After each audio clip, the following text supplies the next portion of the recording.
Hello to you. Do you get nervous when you have to get up and speak? If so, you are not alone. What you're experiencing is called glossophobia. It's the fear of public speaking. It's actually the number one fear in the world, and happens primarily because when you're putting yourself out there, our brain, which is still a caveman brain, to be absolutely honest, is hardwired to keep us safe. And so, because of that, it says, oh, there's too much risk. I need to freak out. And it will activate your adrenal glands, which will produce all that adrenaline. And then suddenly you're in fight or flight and you just want to run, or you get a dry mouth, or you suddenly have to go to the bathroom, or you can't remember your words. All of these things happen.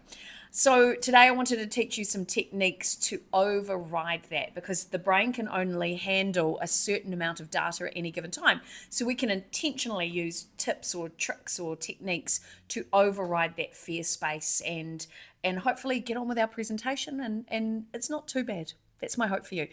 So one of the things that I really, really love that I teach a lot of speakers is, because you can't see it as well, is to tap your toes inside your shoes. And apparently that's used in the military a lot, particularly when people have to stand for long periods of time on parade.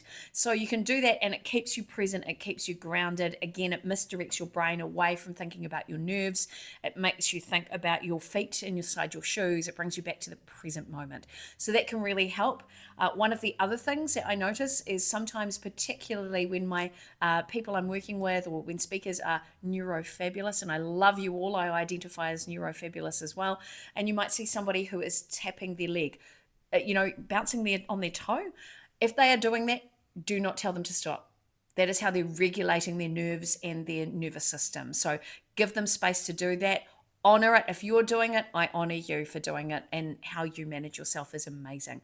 Another thing I see in some speakers is they will do this. This is a self-soothing technique. Absolutely fine to do if it makes you feel calm, but do it before you get up on stage, because it will actually distract people away from what you're saying. And the other thing I see quite often, have you ever seen somebody sitting there, and I'll just zoom back a little bit, and they start rubbing their legs as they're talking to you?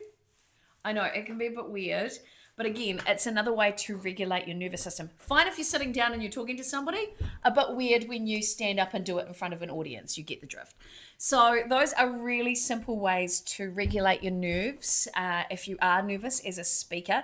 The other thing I'd always recommend is drink lots of water before you get up to speak, because look, we are human. You may get a dry mouth, and always have a water bottle handy. And if you have to speak for a long period of time, it is okay to have a drink during your presentation. Nobody's judging you. They are there with you, and they're there to support you. So make that moment magical.